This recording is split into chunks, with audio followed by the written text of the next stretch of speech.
articles.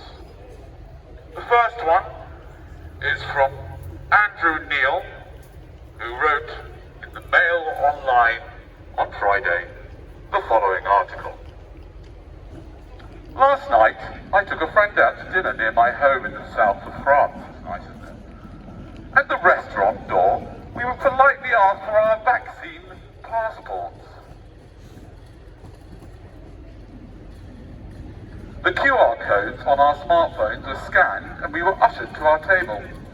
The check had taken seconds, a very minor inconvenience when a new wave of coronavirus pandemic is sweeping across the continent.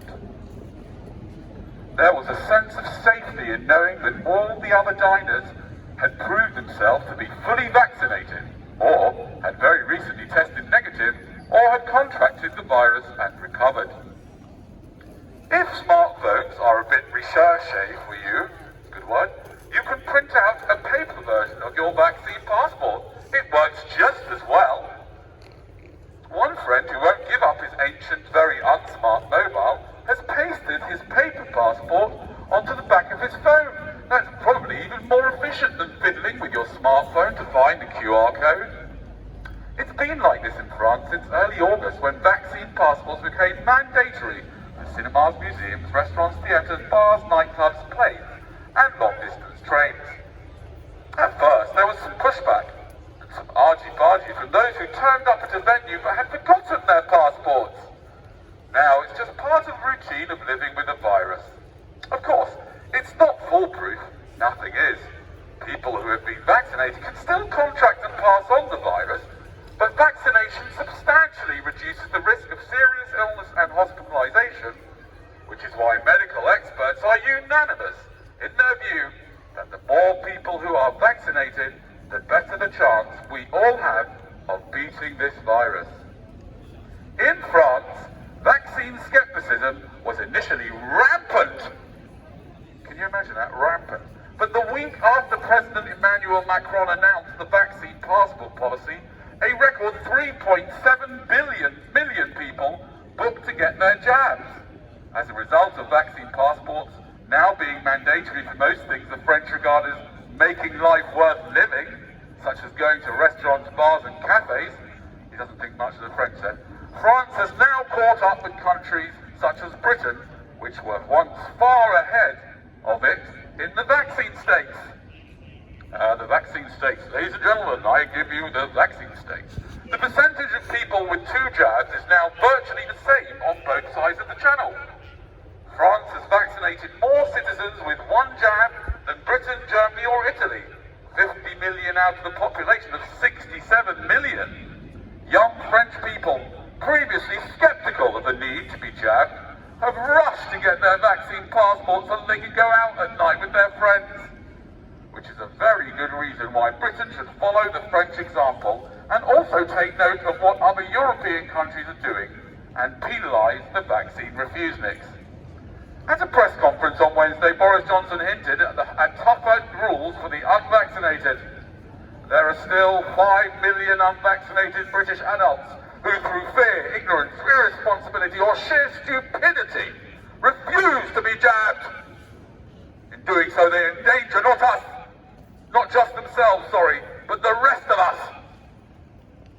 If they contract COVID, it is they who will be put the biggest strain on the NHS, denying the rest of us with serious non-COVID ailments the treatment that is our right.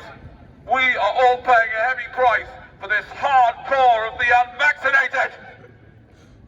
As long as they can be numbered in the millions, the nation will remain unnecessarily vulnerable to the latest variant, meaning more lockdowns, more restrictions on our lives, more lost jobs, more failing businesses, less economic growth, all of which will follow the government's introduction of its so-called Plan B of enhanced restrictions this week. Now, of course, there is a small number of people who, for medical reasons, cannot be vaccinated. Those in that category can be identified and helped with regular testing to make sure they're COVID-free. But for the rest, it is simply selfish not to be vaccinated. We all have a responsibility to act in ways that don't just protect our own health, but also that of others. The evidence from France strongly suggests that if the unvaccinated see they will pay a price in terms of where they can go and what they can do, then they will think again and rush to be jabbed. I am not, however, in favour of compulsory vaccinations. And yesterday, I was relieved to hear that Health Secretary Sajid Javid saying it would be unethical to make jabs compulsory after some misinterpreted the Prime Minister's call for a national conversation on the way forward to mean that mandatory jabs were being considered. There is something very un-British about compulsory vaccination. I'm with you, mate. I'll get on there if you want. I would tell them all. Get vaccination.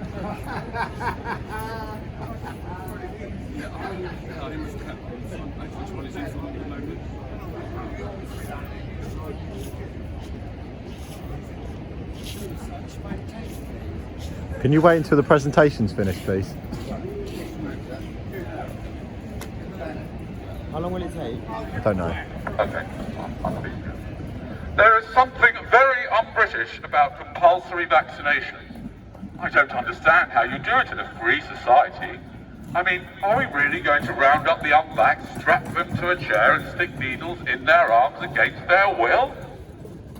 I would not even go as far as Greece, which plans to fine all those over 60 who refuse to be jabbed €100 per month from mid-January until they agree to be vaccinated. Older people are more vulnerable than any other age group, and those who refuse to be jabbed are foolish. But the over 60s can be pretty bolshy, so what happens when hundreds of thousands refuse to pay the fines? Is the Greek government really going to fill its jails with pensioners? It might make more sense for them to pay €100 to them to be jabbed.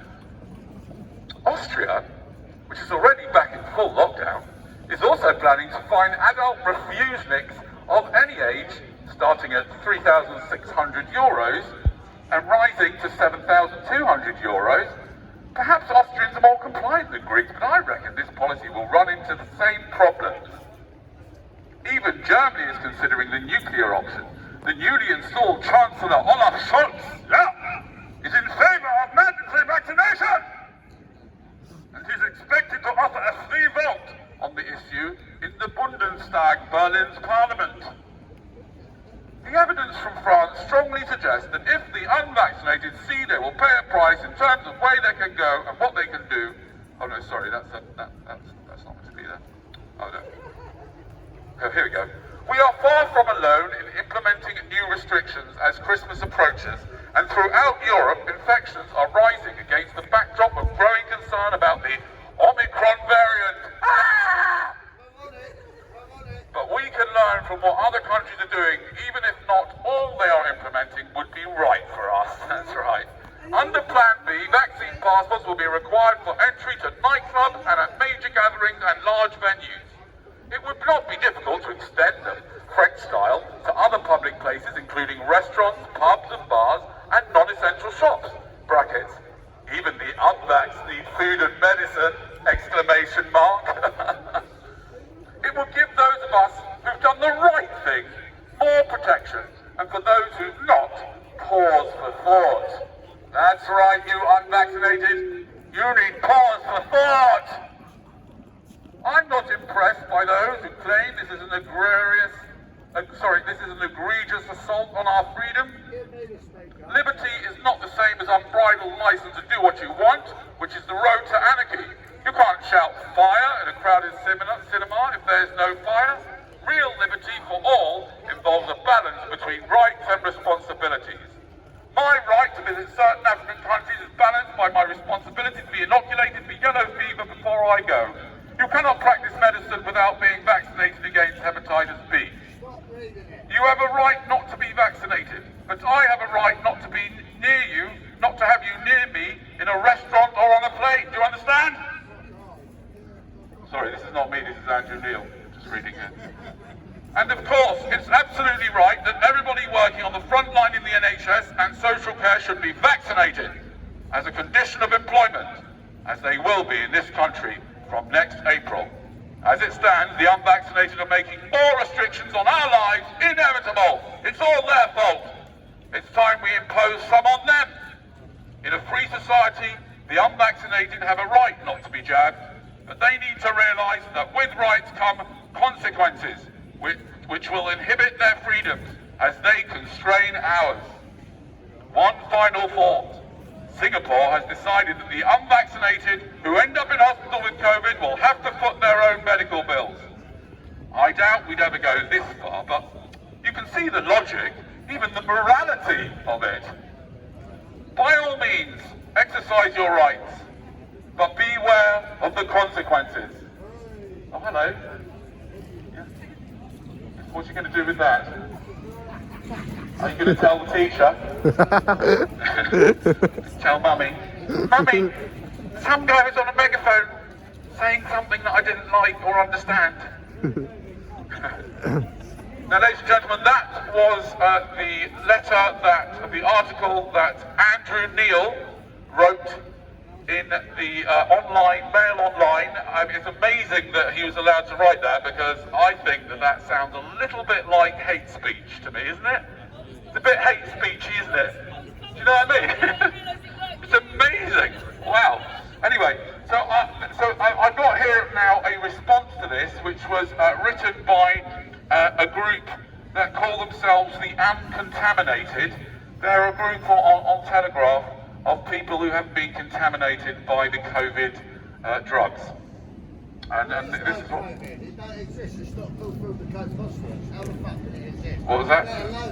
The COVID-19 is not fulfilled the code phosphorus. How the fuck can you have a variant on it? How can you have a variant if they haven't isolated the original one? Is that what you're saying? Isolated and purified. Yes, okay. I can't answer that question at the moment, because I must read the response. You don't need to ask me the question, Fair enough. I know the answer. You know the answer.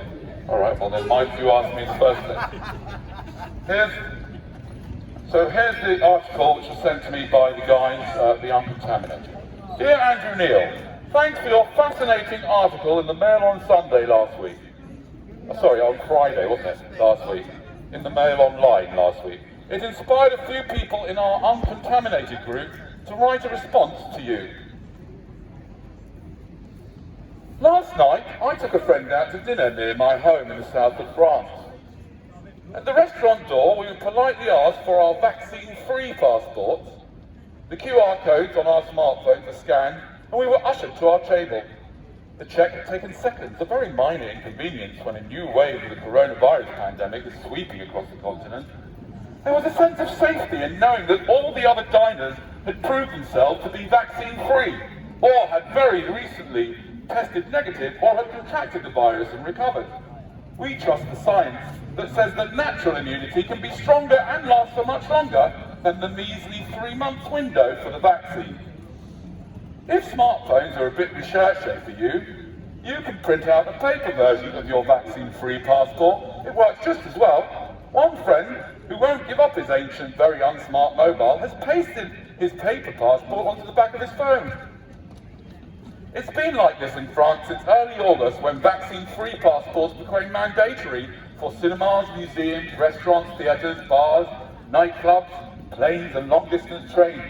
At first there was some pushback, and some argy-bargy from vaccine-free people who turned up at a venue that had forgotten their passports. Now it's just part of the routine of living amongst the contaminated. Of course, it's not foolproof, nothing is. People who are vaccine-free can still contract and pass on the virus, but remaining vaccine-free completely eliminates the risk of serious adverse reactions and hospitalisation from the vaccine injuries, and allows the population to build up natural long-term and broad immunity, and not just reduction of symptoms for a specific auto-generated spike protein, which is why our chosen medical experts are unanimous in their view that the less people who are vaccinated, the better chance we all have of beating this virus.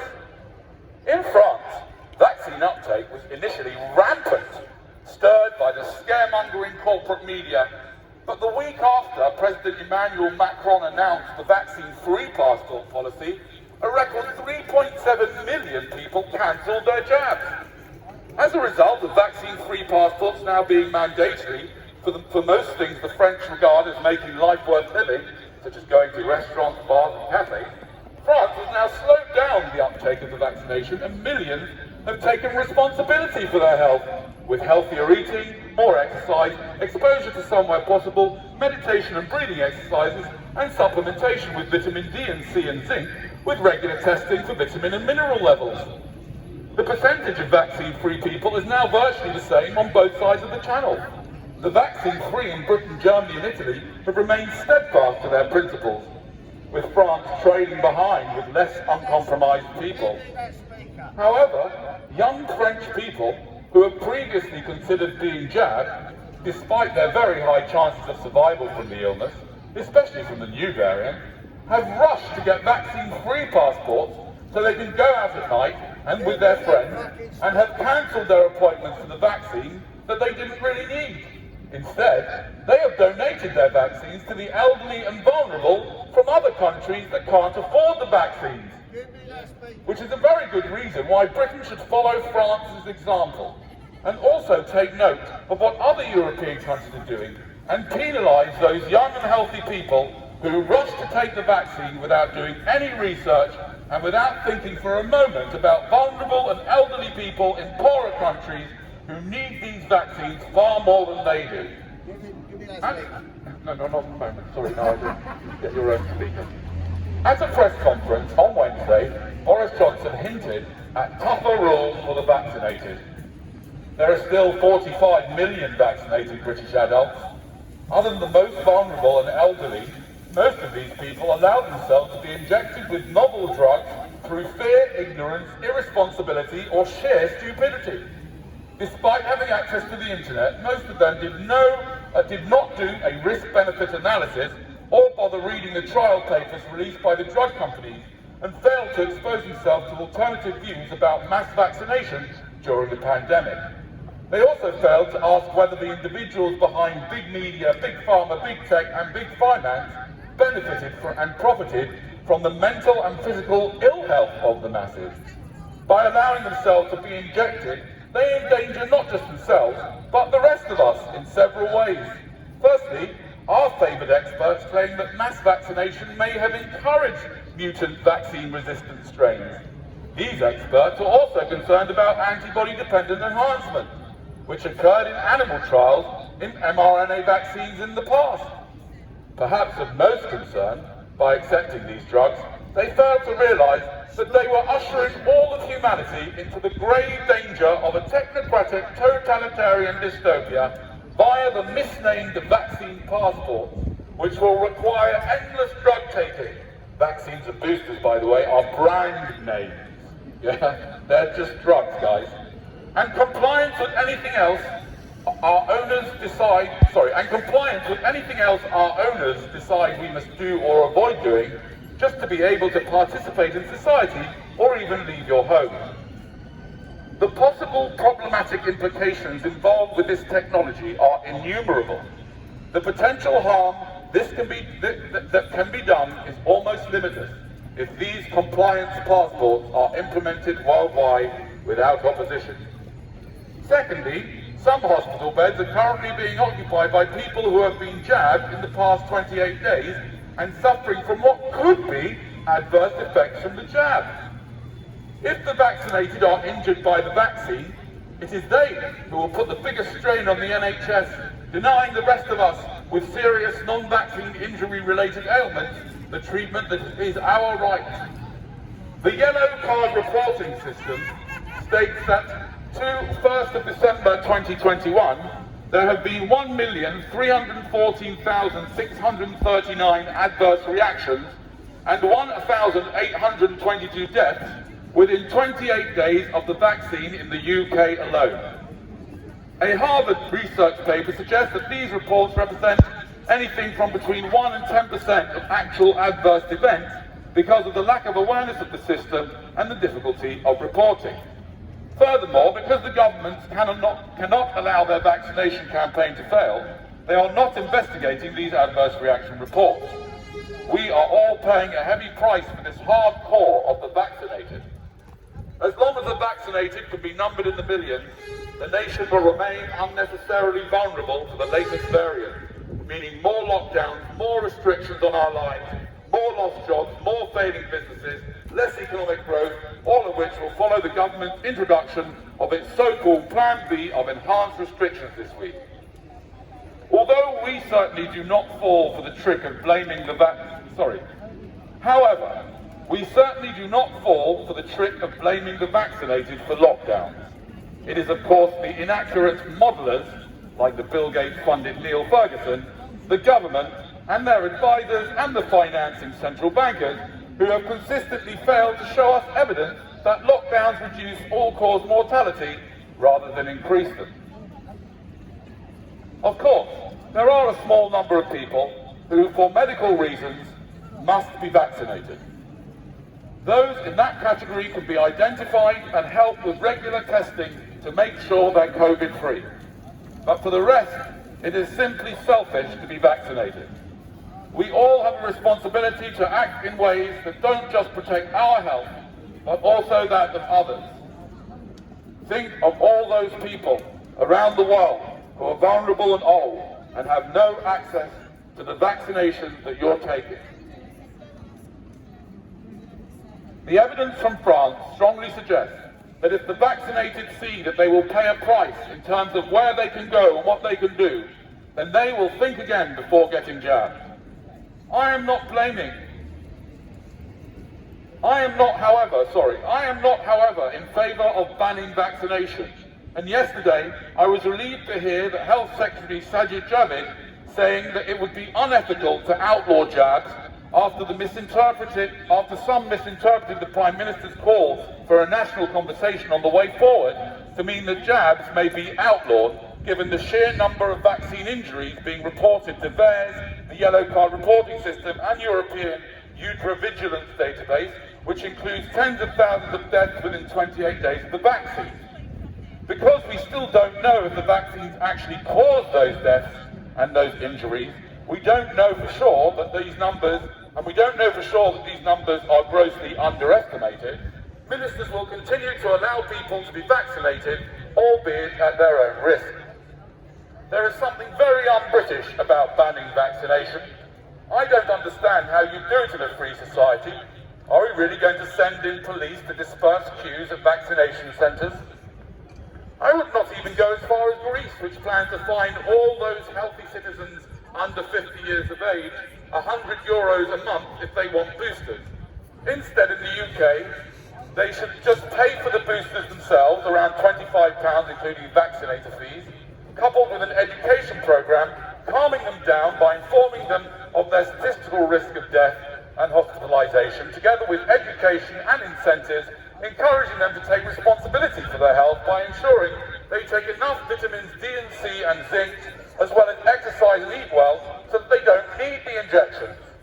Younger people may be more likely to be injured by the vaccine than be seriously ill from the disease. I said maybe. And those who take the jab are foolish. But the under 13s can be pretty bolshy and have been ruined by propaganda. So what happens when hundreds of thousands turn up for their free jabs and refuse to pay? Is the Greek government really going to fill its jails with young people? It might make more sense to pay them €100 not to be jabbed. Austria, which is already back in full lockdown, is also planning to fine adult drug takers of any age, starting at €3,600, rising to €7,200. Perhaps Austrians are more compliant than Greeks, but I reckon this policy will run into the same problems. The evidence from France suggests that if vaccinated people would see that they will pay a price in terms of where they can go and what they can do, then they will think again, refuse to be jabbed, and instead take responsibility for their health by eating better, going outside more, and taking more supplements. We are far from alone in implementing new restrictions as Christmas approaches, and throughout Europe, infections are rising among the vaccinated against the backdrop of growing concern about the Omicron variant. But we can learn from what other countries are doing, even if not all they are implementing would be right for us. Under Plan B, vaccine-free passports will be required for entry to nightclubs and at major gatherings at large venues. It would not be difficult to extend them, French style, to other places, including restaurants, pubs and bars and non-essential shops. You know, even the vaxxed need food and medicines, don't they? It would give those of us who've done the right thing more protection, and for those who've not, pause for thought. I'm not impressed by those who claim that this is an egregious assault on our freedom. Liberty is not the same as unbridled license to do what you want, which is the road to anarchy. You can't shout fire in a crowded cinema if there's no fire. Real liberty for all involves a balance between rights and responsibilities. And it's your responsibility to take care of your health and sacrifice your vaccination to the elderly and immunocompromised in poorer countries. You have a right to be vaccinated, but we, the uncontaminated, have a right not to have you near us in a restaurant or in a plane. And of course, it is absolutely right that everybody working on the front line in the NHS and social care should be allowed to choose whether they get vaccinated or not, especially given that they risk their own lives for a year and that they are in the healthcare profession. Any policy of mandating vaccines makes no sense at all, given that the vaccinated can transmit the disease.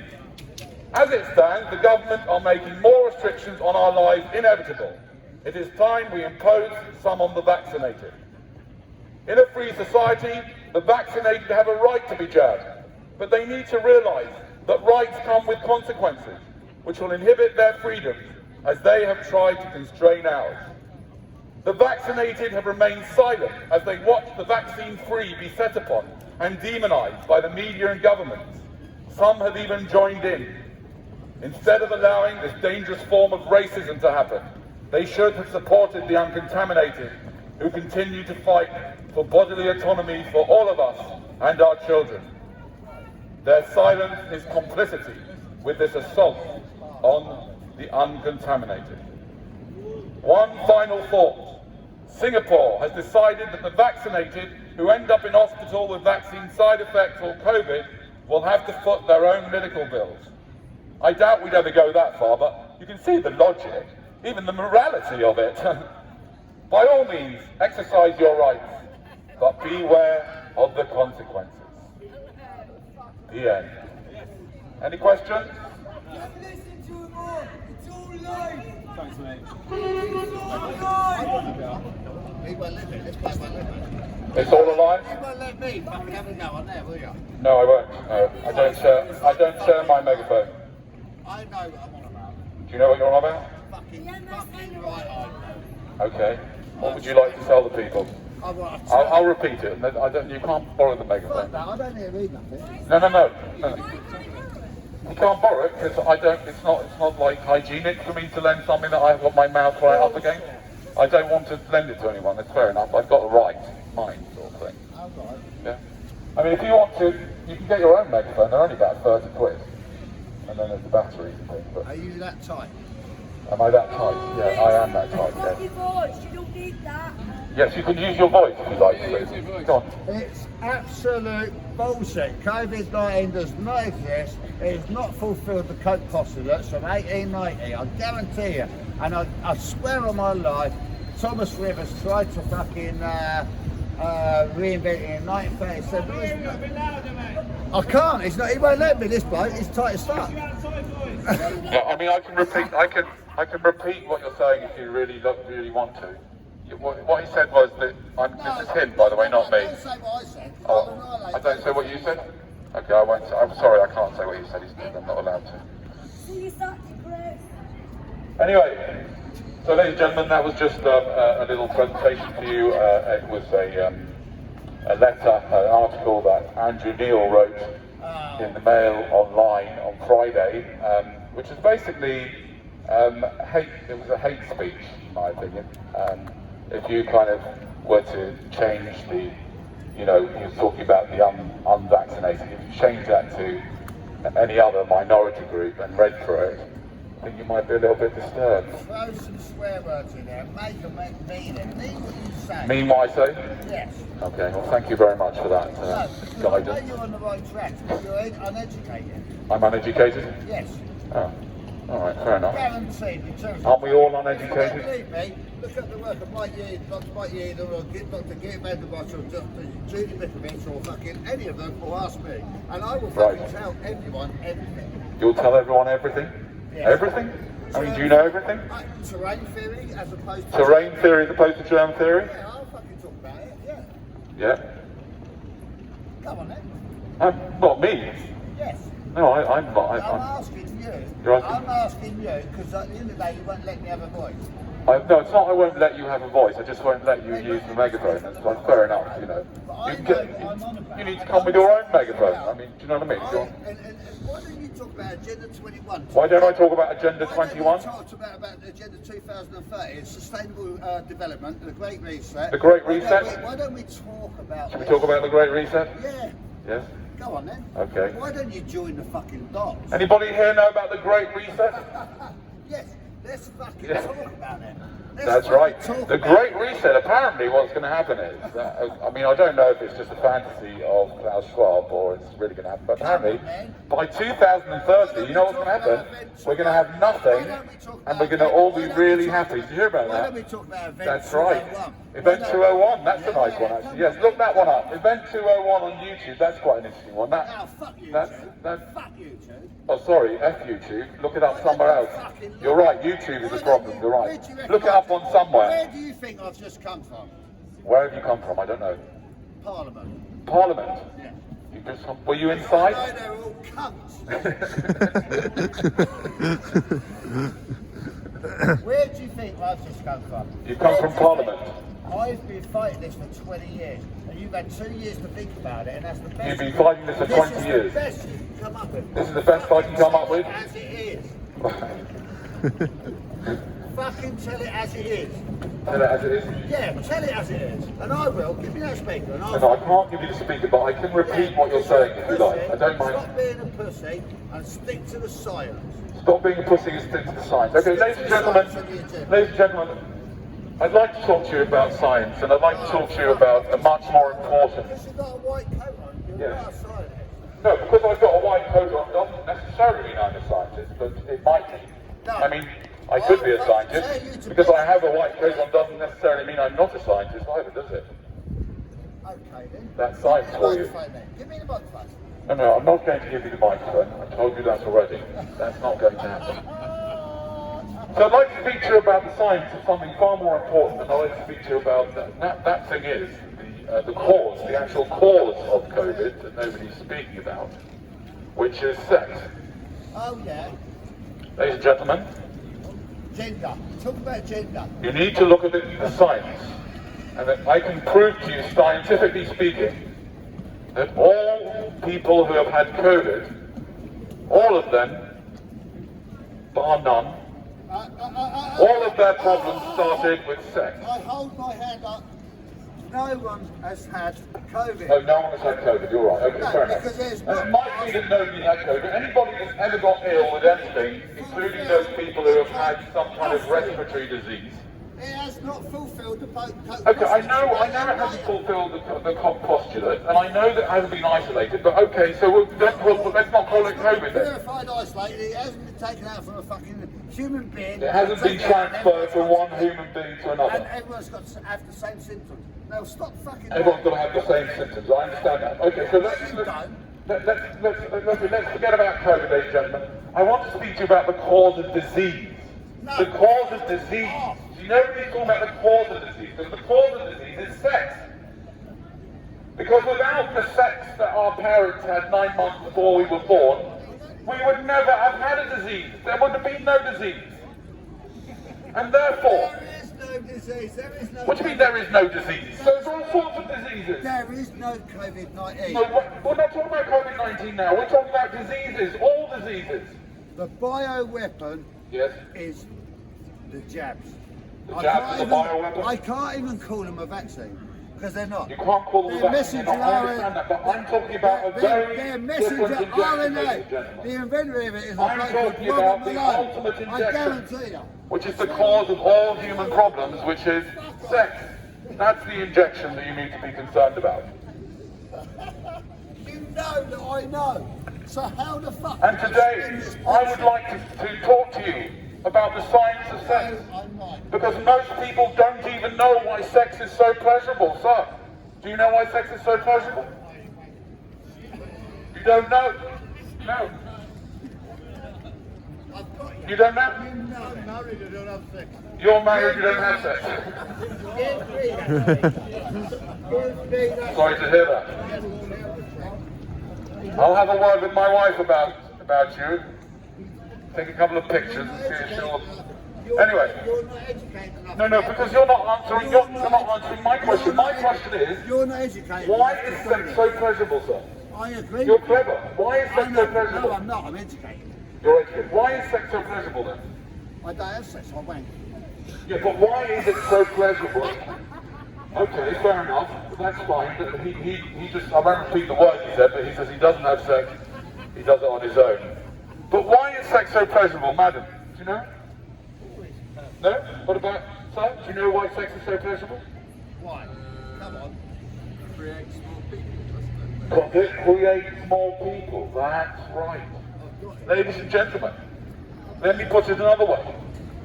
The reason why sex is pleasurable from an evolutionary biology point of view is because without it being pleasurable, you probably wouldn't be here. It's a trick. It's a scam.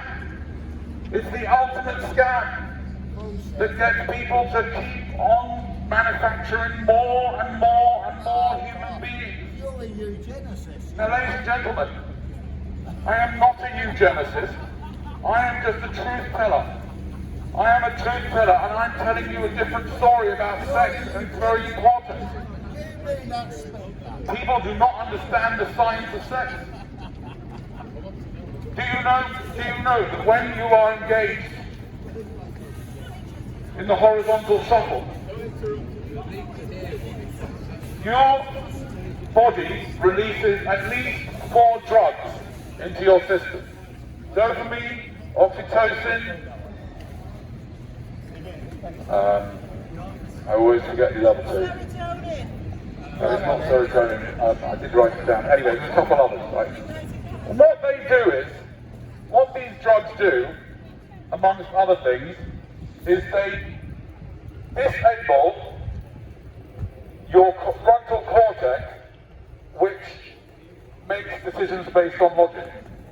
It deliberately does that so that you create lots and lots of human beings. Because if your logical brain was actually operating at the time when you were feeling a bit, if that was the case, then you would be aware and you would realize, or shall I put it this way, if 9 months before you were created, your parents, if their logical thinking was actually operating, they would have realized that what they were really doing is that they were engaging in a dangerous, reckless chemical experiment. They didn't really think about the quality of the chemicals that they were putting into the mix, did they?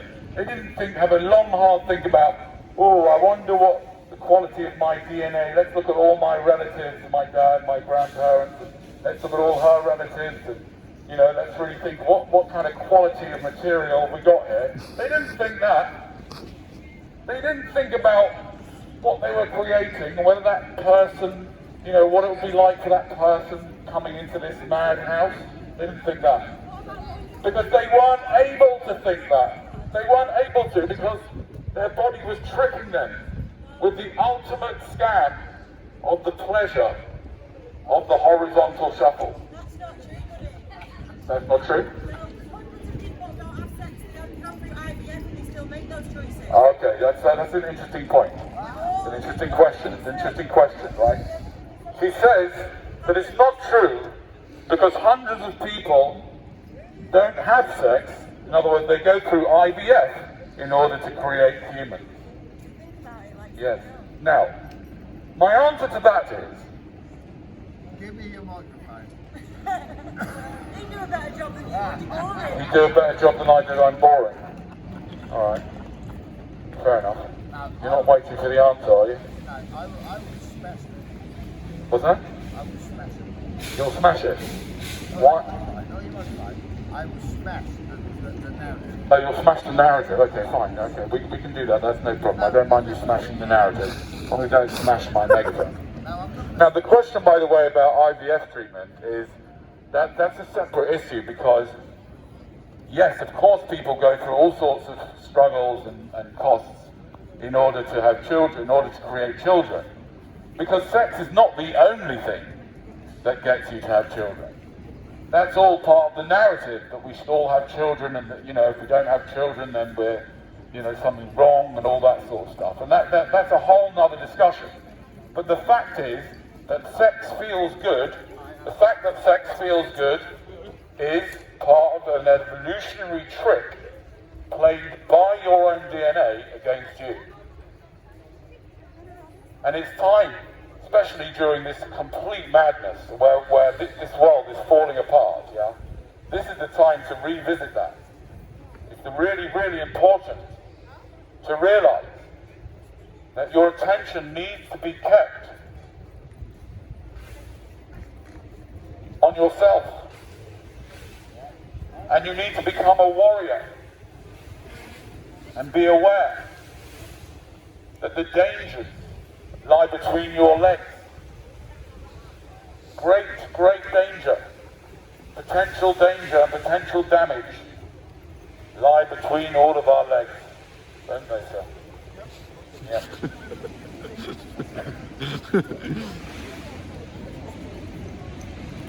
It's time to change the narrative and tell the truth and follow the science of sex.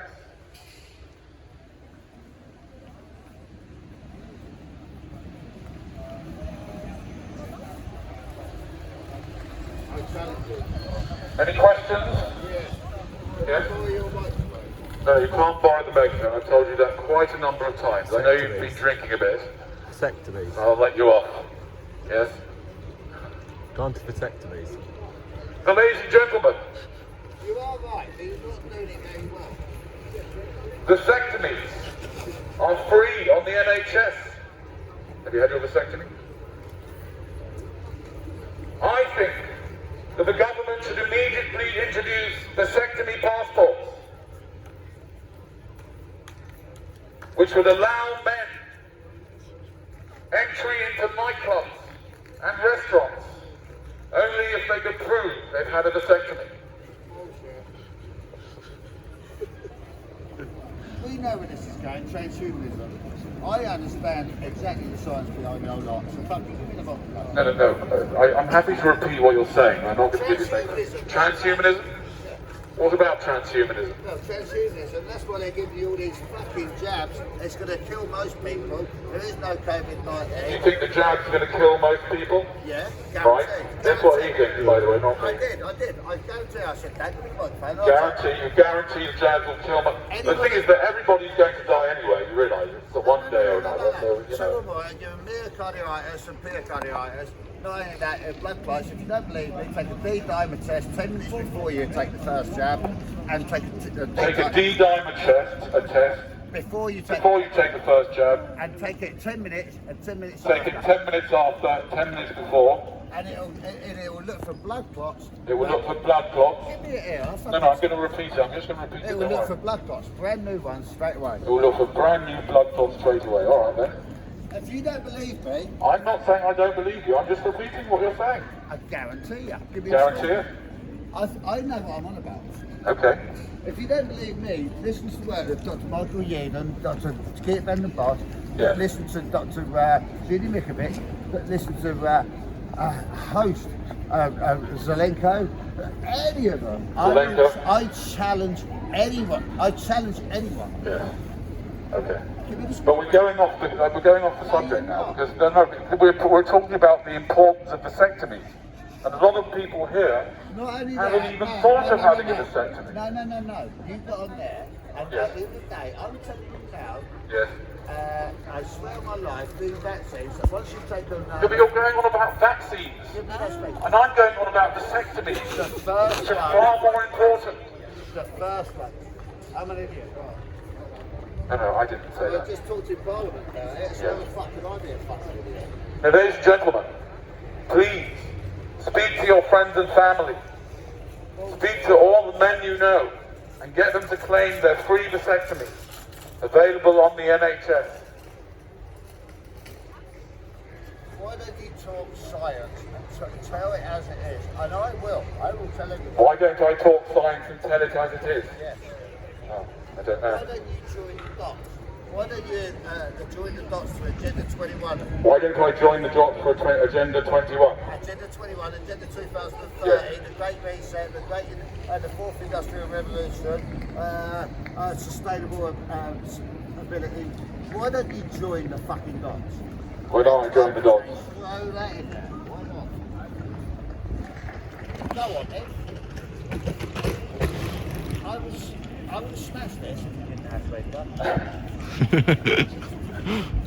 I will smash it. And no one will be in any doubt. Hello. Oh, they're so cute, aren't they? That's all part of the trick, by the way. You know why they're so cute with these little kids?